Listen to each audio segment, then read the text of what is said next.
Assalamualaikum warahmatullahi wabarakatuh. Perkenalkan kawan-kawan semua, saya Bimo dari Komunikasi Penyiaran Islam semester 3 Sekolah Tinggi Agama Islam Unsur.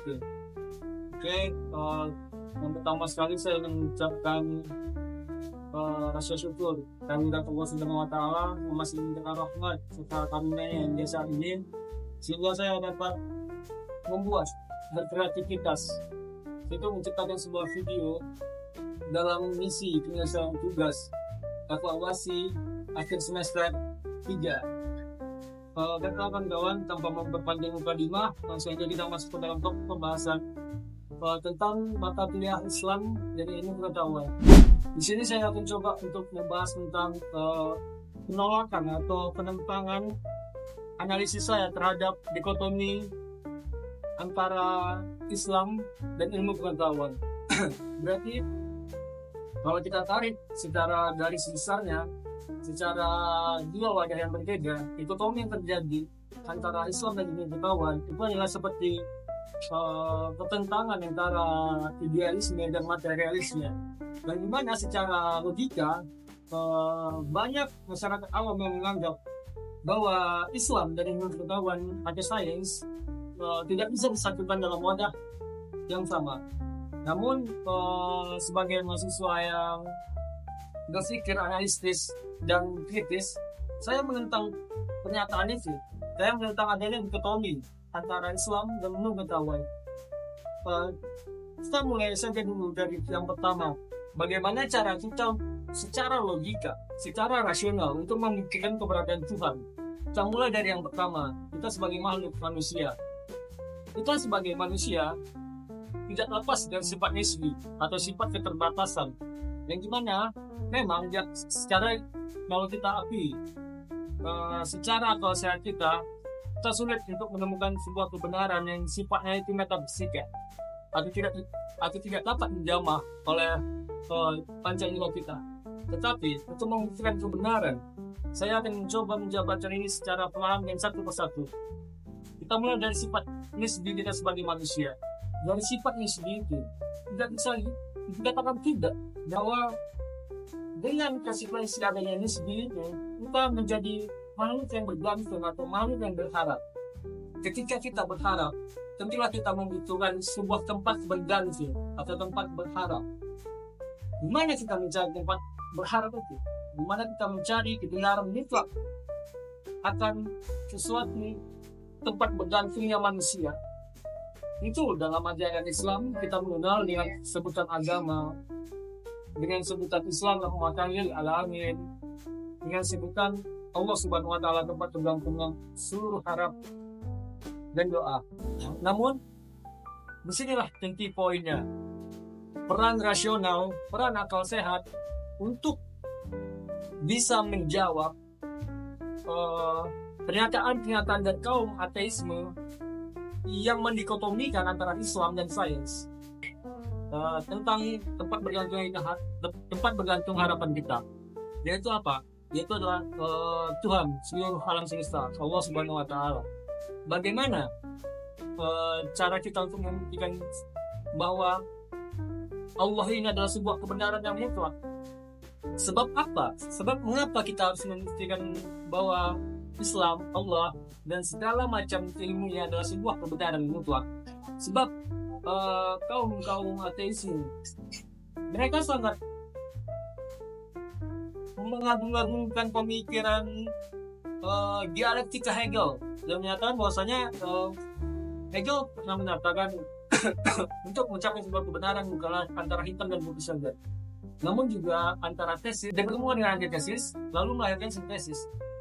Nah, jadi tidak ada kebenaran mutlak sepanjang kebenaran itu masih bisa dipertemukan dengan kebenaran yang baru di masa depan atau masa yang akan datang. Nah, jikalau Tuhan sebagai satu-satunya zat bergantung dan berharap, jikalau suatu masa kita menemukan ada tempat bergantung yang lebih baik daripada Tuhan, maka secara mutlak Tuhan itu bukanlah sebuah kebenaran mutlak dan tidak bisa dikatakan sebagai tempat bergantung manusia di sini.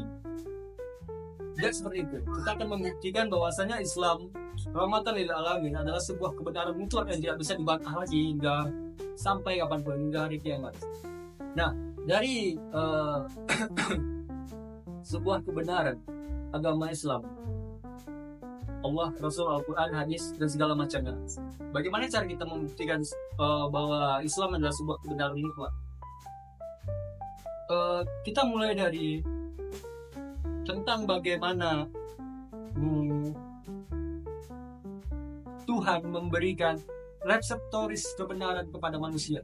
Apa itu reseptoris kebenaran? Yaitu alat-alat untuk berpikir, alat-alat untuk mencari kebenaran. Nah, dari sini bisa kita sebutkan bahwasanya sumber reseptoris atau sumber penggalian ilmu pengetahuan yang dikaruniakan oleh Allah kepada manusia adalah, yang pertama adalah akal. Sebab apa? Sebab setiap sebuah pengetahuan baru, sebuah objek baru, ketika pertama kali ditangkap oleh panca indera, dia akan pertama kali mencari kebenaran berproses di akal. Akal manusia secara otomatis mencari kebenaran dari sebuah objek baru tersebut. Selanjutnya, reseptoris yang kedua adalah panca indera.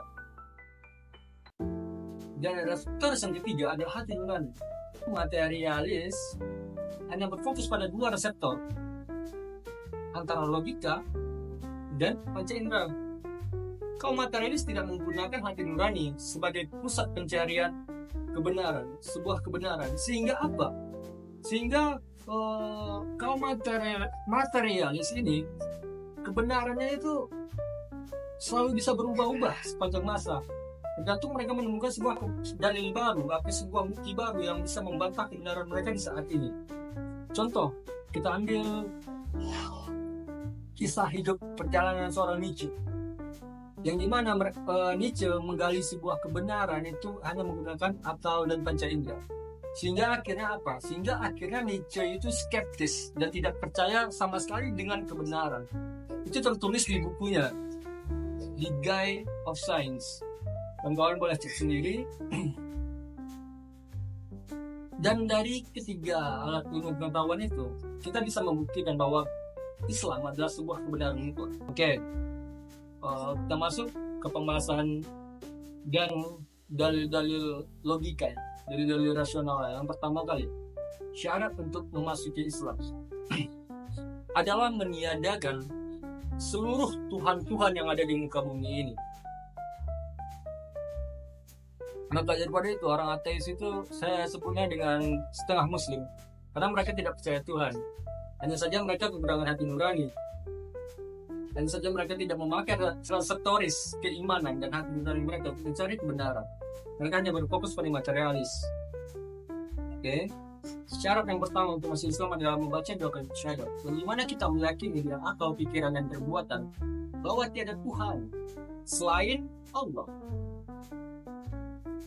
Nah, di sini Islam dengan keyakinan tauhidnya meniadakan Tuhan-Tuhan yang lain dan hanya meyakini keyakinan monoteis, yaitu hanya meyakini satu Tuhan.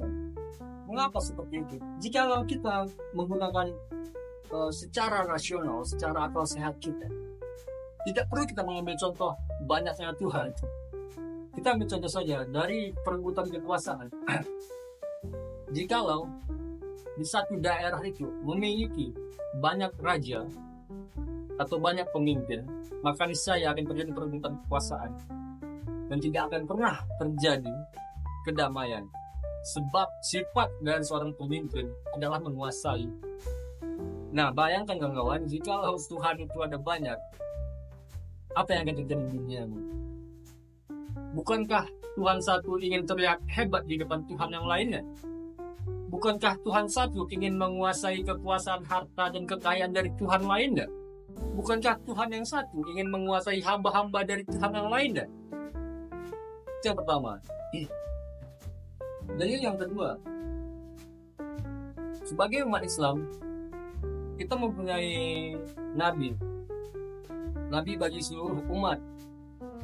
Berbeda dengan agama-agama lain yang diturunkan sebelum Islam, yaitu seperti Nasrani dan Yahudi. Nasrani dan Yahudi juga memiliki nabi mereka masing-masing.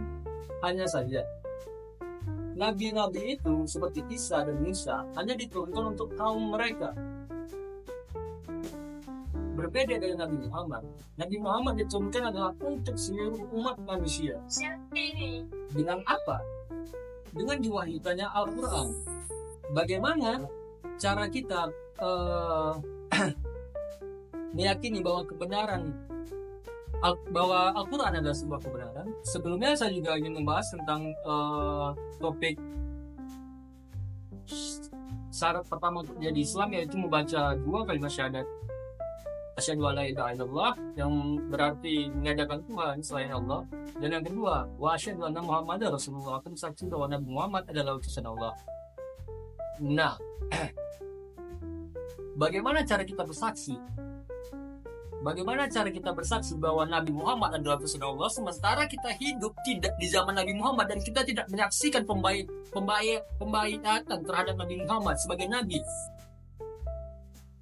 Apakah Nabi Muhammad betul-betul Nabi? Secara rasional kita bisa menjawab argumen ini. Kita bersaksi bahwa Nabi Muhammad adalah utusan Allah dengan cara mengikuti syariat-syariat yang telah diamanatkan kepada beliau, dengan membaca Al-Quran dan mengikuti sunnah-sunnah. Itu adalah persaksian kita terhadap pernyataan yang menyatakan bahwasanya Nabi Muhammad adalah utusan Allah. Jadi Al-Quran dan Islam serta Nabi Muhammad itu diturunkan untuk seluruh manusia, bukanlah untuk sebagian umat saja. Sehingga konkretlah, boleh kawan-kawan cek di Taurat dan Injil, adakah di dalam itu yang menyebutkan bahwasanya Nasrani atau Yahudi adalah agama rahmatan lil alamin bagi seluruh umat manusia? Tidak ada, hanya di Al-Quran. Dan bagaimana cara kita membuktikan bahwa Al-Quran adalah sebuah kebenaran mutlak yang tidak bisa dibantah lagi, yang berbeda dengan kitab-kitab sebelumnya? Kitab-kitab sebelumnya seperti Injil dan Taurat itu sudah banyak direvisi secara bahasa. Tetapi untuk Injil pada zaman kekaisaran Romawi saja itu sudah banyak referensi.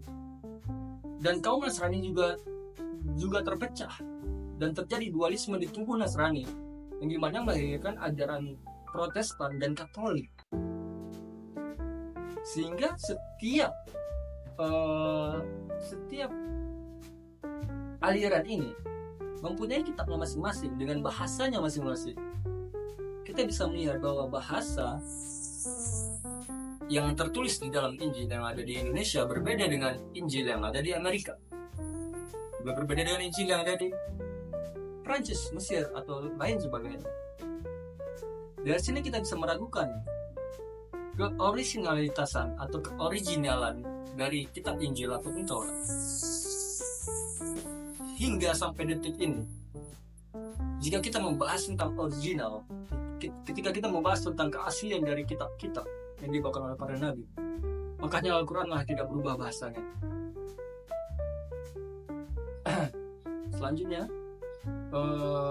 mengapa penting kita memahami Islam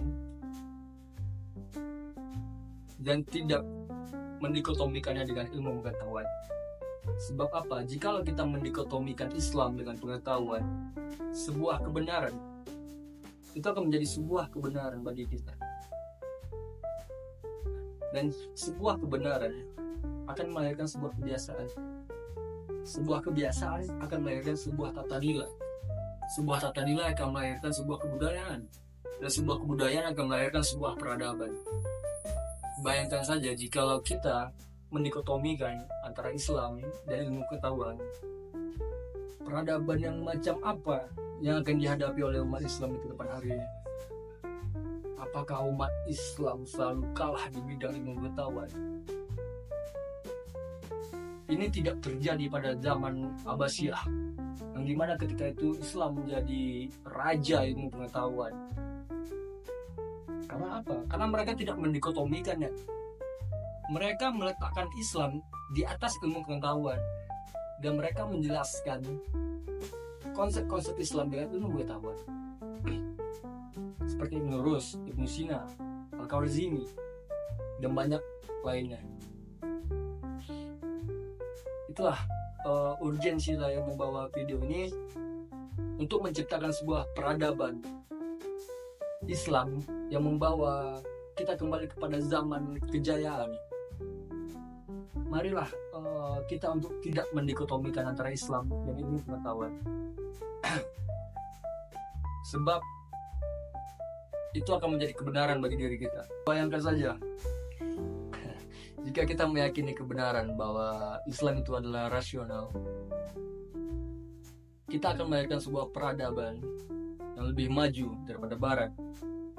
Mungkin sekian yang bisa dapat saya sampaikan.